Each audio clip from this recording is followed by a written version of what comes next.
Muhammadiyah dari awal berdirinya, tanggal berapa Muhammadiyah berdiri? 19 September 1912. Berarti kalau 100 tahun tuh kira-kira 2000 berapa ya? 2010. Jadi Muhammadiyah ketika sebagai organisasi Muhammadiyah, maka dibuatlah buku 1 abad Muhammadiyah yang mengisahkan atau yang berisi tentang budaya Muhammadiyah dari awal berdirinya sampai 100 tahun. Nah, mau tahu Muhammadiyah dalam perjalanan 100 tahunnya sudah mencapai apa saja? Oh ya, berlanjut ke samping saya. Nah, di sini kita akan melihat lukisan dari para ketua umum Muhammadiyah. Ketua umum pertama Muhammadiyah sekaligus pendiri Muhammadiyah Haji Ibrahim, sekarang sampai Muhammadiyah diketahui oleh Bapak Haidar Nasir MSI. Kira-kira di sini adakah yang bercita-cita untuk menjadi ketua umum? Rauh Mas, Rauh. Oh, Rauh. Ada. Amin ya. Ini adalah ketua umum Muhammadiyah dari masa ke masa. Kemudian boleh kita maju ke istilah muktamar. Muhammadiyah menggunakan istilah kongres. Ada yang tahu makna kongres itu apa? Konferensi bersama. Kongres itu seperti perkumpulan ataupun rapat. Nah, dahulu kongres itu diselenggarakan setiap tahun di berbagai kota yang ada di Indonesia. Kemudian pada tahun 1940-an istilah. Nah, kalau kita cermati juga di setiap poster ini selalu menunjukkan ciri khas dari kota yang menjadi tuan rumah diselenggarakannya kongres ataupun kota. Contohnya pertama di Jakarta, ini tampilkan di sini apa? Istiqlal dan begitu lain sebagainya. Dan terakhir pertama diselenggarakan di kota Surakarta pada tahun 2020. Itu dibuat oleh masyarakat untuk ikut serta memeriahkan ketika Muhammadiyah genap usianya 100 tahun. Itu seperti masyarakat berterima kasih kepada Muhammadiyah karena mereka sudah merasakan dampak atas kehadiran Muhammadiyah di tengah kehidupan mereka. Maka mereka ikut memeriahkan. Nah, kemudian Muhammadiyah ketika awal berdiri. Nah, sekarang kita melihat pelaksanaan sholat hari raya di lapangan untuk pertama kalinya yang diinisiasi oleh Muhammadiyah. Sekarang kita lihat Autumn Hizbul Waton. Nanti lengkapnya ini, gambar-gambar yang kita lihat ini lengkapnya nanti akan dijelaskan di zona berikutnya. Nanti mohon bersabar ya, nanti akan dijelaskan di zona berikutnya. Nah, di samping dari video singkat ini ada kata sambutan dari Rektor Universitas Ahmad Dahlan atau Ketua Majelis Pustaka Informasi Pimpinan Pusat Muhammadiyah. Di sampingnya juga ada kata sambutan namun dari Ketua Umum Pimpinan Pusat Muhammadiyah Bapak Haidar Nasir MS. Nah, penjelasan di zona Global Cekung namanya. Di mana Global Cekung ini akan ada sinar yang masuk dari atas. Ilustrator kan ada sinar yang masuk dari atas ke sini. Bagaimana Muhammadiyah tidak hanya tersebar di Indonesia, namun juga di luar negeri sebagai sang pencerah. Jadi memang sudah ada sekitar 30 dari cabang Muhammadiyah di luar negeri yang bernama PCIM atau Pimpinan Cabang Istimewa Muhammadiyah. Sedangkan bagaimana ketika di Indonesia namanya hanya PCM, jadi Pimpinan Cabang Muhammadiyah. Dan di belakangnya di sini ada miniatur perpustakaan yang dimana sekitar ada 800 lebih buku yang bisa dibaca teman-teman tentunya di perpustakaan yang berada di Suara Muhammadiyah atau mungkin nanti di UMY. Itu ada di pusat perpustakaan di UMY.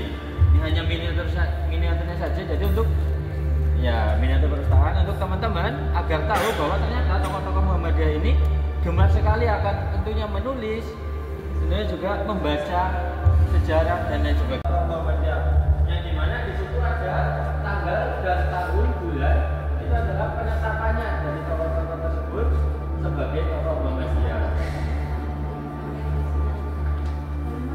Boleh silakan barangkali mau melihat lihat lebih dekat ya kan. Di sini geografi tidak ada. Bagaimana ini kita bisa ditetapkan menjadi tokoh monumen.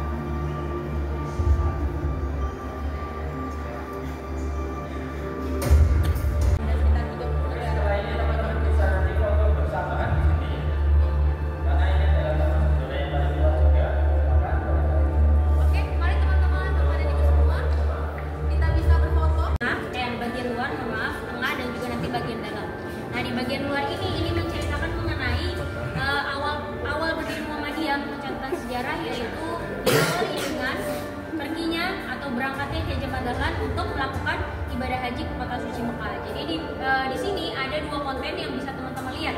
Pertama ada replika kapal, kemudian ada background lukisan.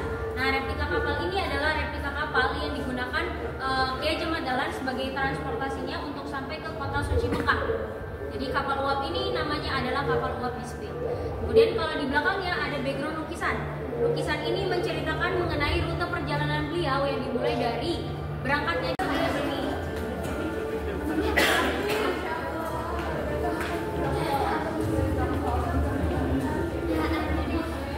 Kalah ngonyong ora bisa slow-mo.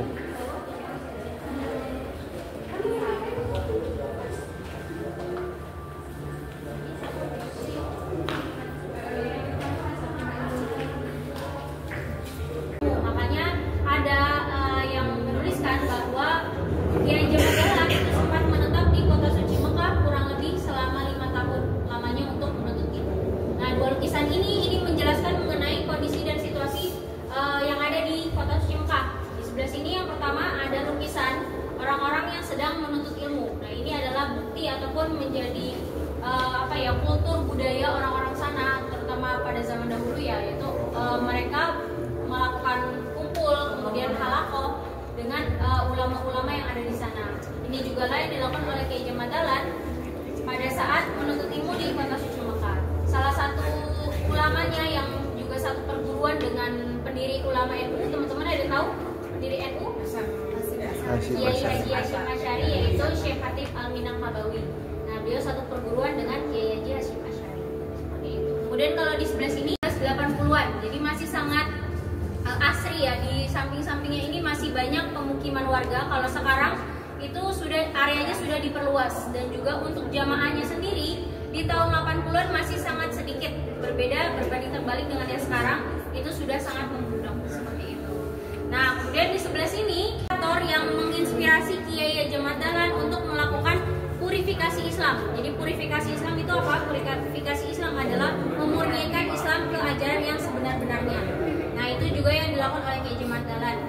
Tapi beliau tidak belajar langsung dengan tokoh ini, melainkan dari karya-karyanya seperti itu. Nah, di sini tokoh-tokohnya ada Jamaluddin Al-Afghani, kemudian Muhammad Rashid Ridho, dan Syekh Muhammad Abduh. Nah, dari ketiga tokoh ini ada salah satu quotes dari beliau yang di-highlight adalah, saya telah pergi ke barat, saya melihat Islam tapi bukan Muslim. Kemudian saya kembali ke timur, saya melihat Muslim tapi bukan Islam. Ada yang tahu mengenai maknanya?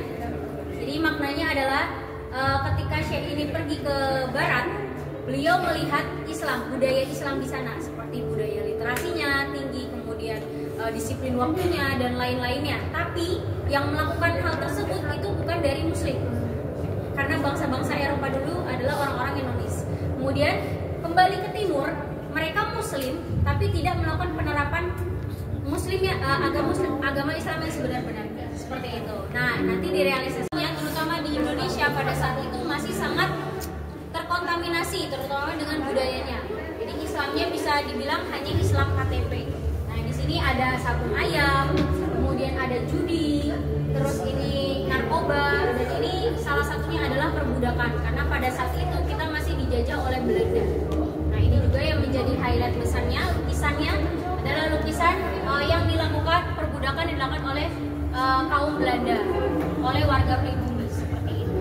Nanti dari ini TBC ini tahayul kita dan juga khurafat yang akan dimusnahkan ataupun ingin dihilangkan dari Kiai Jamal Dahlan seperti itu. Nanti lebih lanjutnya akan dijelaskan banyak sekali kontra. Saya. Dan selama yang ada di Restukan sana itu tidak menerima perubahan itu dan menganggap bahwasanya Ahmad Dahlan ini tidak benar waktu itu.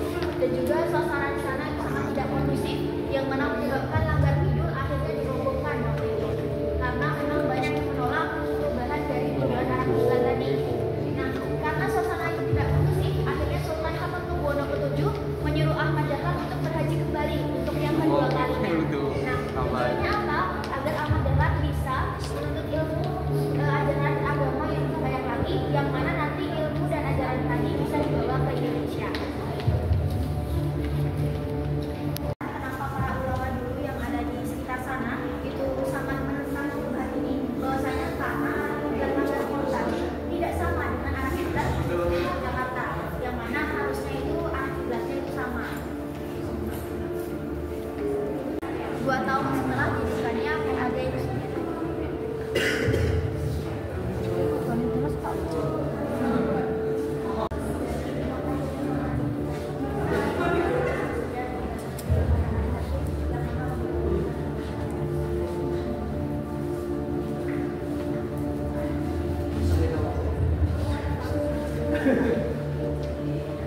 Kalau yang di sebelah sini ini adalah harapan Ahmad Dahlan. Dari zona sebelumnya, ketika Kiai dalam situasi diberikan Muhammadiyah, beliau kemudian juga membuka gerakan pokok dalam Muhammadiyah yang terdiri dari gerakan dakwah, perempuan, literasi.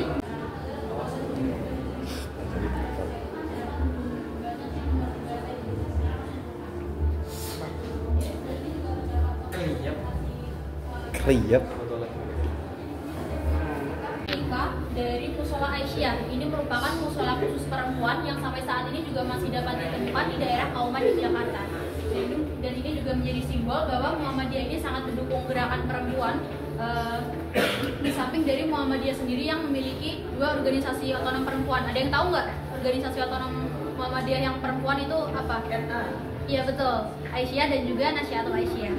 Yang mungkin nanti akan dijelaskan lebih lanjut di zona organisasi otonom. Yang mana itu merupakan bagian dari gerakan Muhammadiyah karena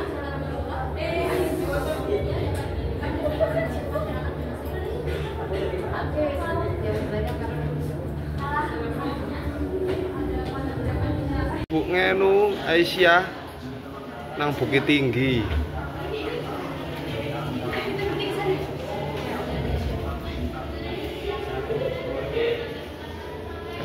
1930. Dia seperti Abu Salim, Bagus Adi Susumo, dan ada Insinyur Soekarno. Nah setelah merdeka ini berhasil menyerahkan kemerdekaannya, ternyata Belanda ini belum terima begitu. Karena pada saat setelah Perang Dunia Kedua, perekonomian Belanda itu sempat merosot teman-teman. Dan Belanda ini masih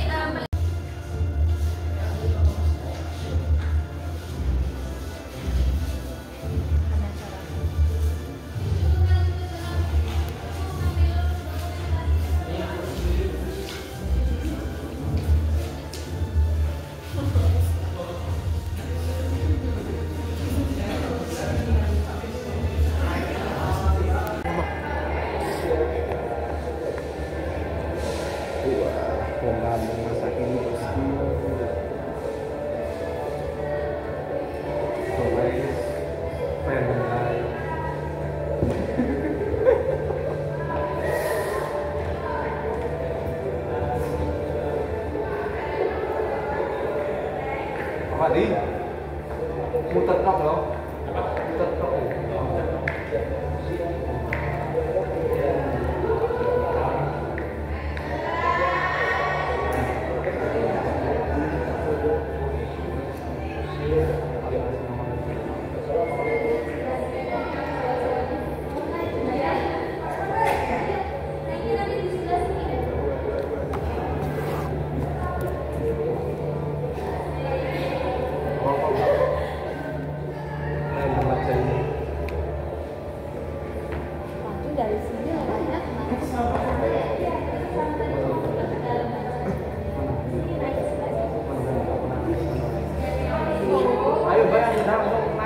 Udah betul semua teman-teman. Mari bisa langsung naik ke sebelah sini karena rombongannya sudah di atas sana.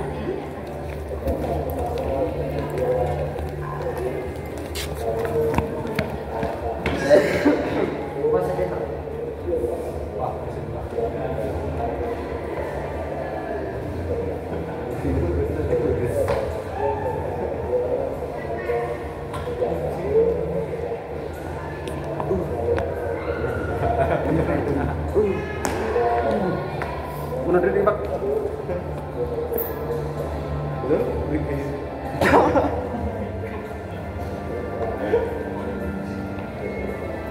Yo langsung ke atas ya sudah.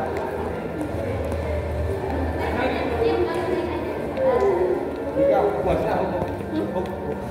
Itu lihat.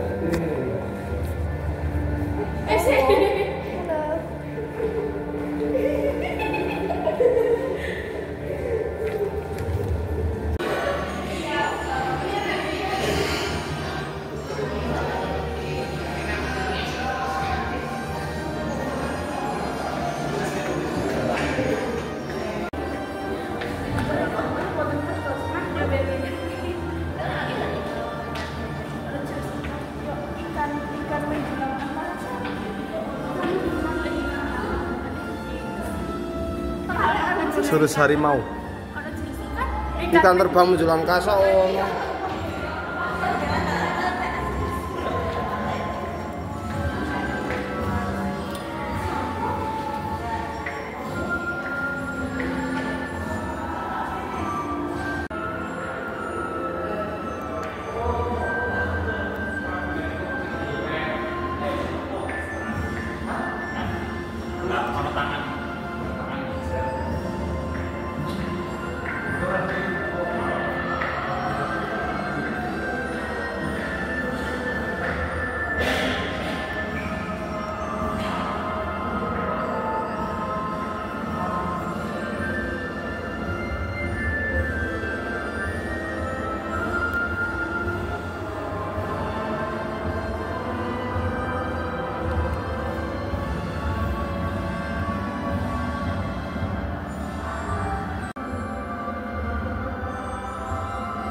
Kemudian di sini juga ada kata-kata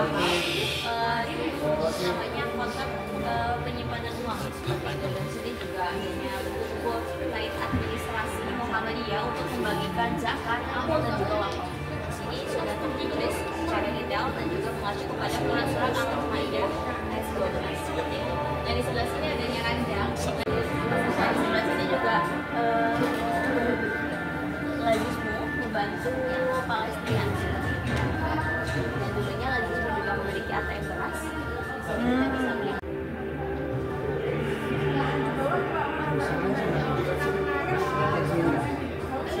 Pancen Kang Ustad. Karena susah. Hah? Karena susah memang ngomong dengan orang yang Karena susah memang ngomong dengan orang yang gagal paham. Kritik dibilang sirik, peduli dibilang benci, mengonfirmasi dibilang sok tahu. Serba salah.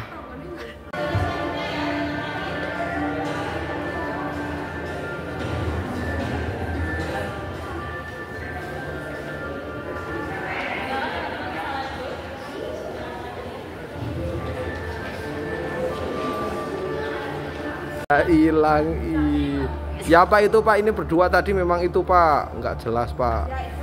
Ini Mbak Ari kepedah.